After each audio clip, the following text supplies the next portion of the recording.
Of That course. is the most important topic here by far. Now, it's pretty interesting. Obviously, Danielle Smith has been sort of staunch and ardent defender of Alberta in pushing back Hmm. against this. Right. It's pretty interesting though because and we're gonna have a clip here, and this is I believe from last year's Stampede during the leadership debates. And I actually asked Danielle Smith, like, for most of us in Alberta, it's like, why talk about 2050? Why are we using the Yeah. rhetoric of progressives? And if we have that clip, we can jump to that clip, and then we can discuss a little bit because that is going to feed into the conversation that likely takes place with Justin Trudeau and Danielle Smith today. Advocating for freedom, espousing for Alberta sovereignty. Many were shocked to hear you speak in favor of net zero. Net zero for many is a Paris Agreement buzzword, often one that's pushed by progressives. How do you justify employing that language when running for the leader of a conservative oil-rich province? The industry is using that language. There's about 90% of our energy companies who have set an aggressive target using that language. We have companies like Air Products and Dow Chemical that are announcing that they're investing here with that as their target. So I think it's our job to support industry rather than fight against them. I think that what I'm seeing is that there's a huge amount of investment in technology. We are world leaders, and the Ottawa elites don't seem to understand this. We are world elites in carbon capture, in developing the hydrogen economy. We are going to be at the forefront of that. And I believe that by exporting dramatically more LNG, we're going to reduce greenhouse gas emissions and all other pollutants around the world. So I see that the industry is embracing the challenge, and they're doing it in a way that is going to make sure that our industry grows and our revenues grow and our jobs grow. So I support that.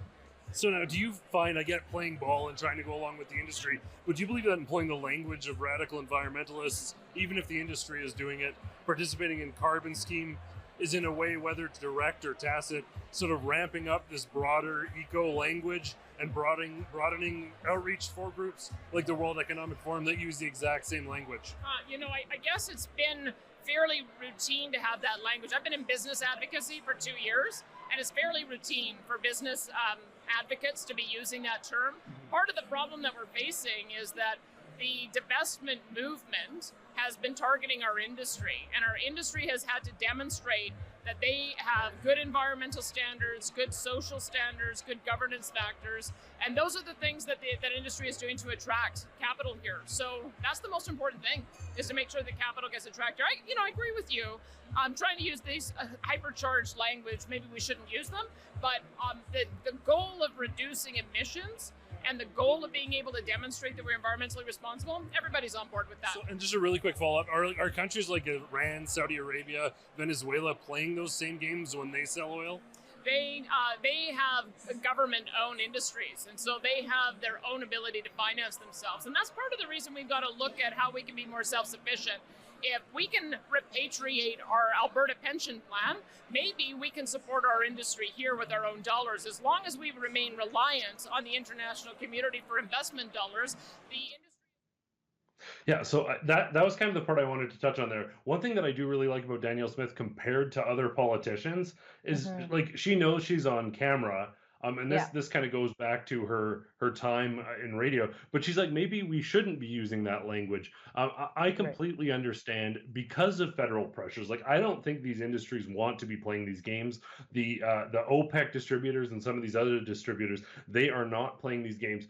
I feel like companies in this country feel like they have to play ball with the federal Hmm. government, and so they Yeah. go along with this type of language. But I like that Danielle Smith there said, like, maybe we shouldn't. What's your perspective, though? Trudeau is setting this impossible 2030 deadline based on their numbers. I happen to look at the science and know that given the vast amount of trees and the very low level of population, and pollution in this country, we probably are something like net zero if you really want to look at that.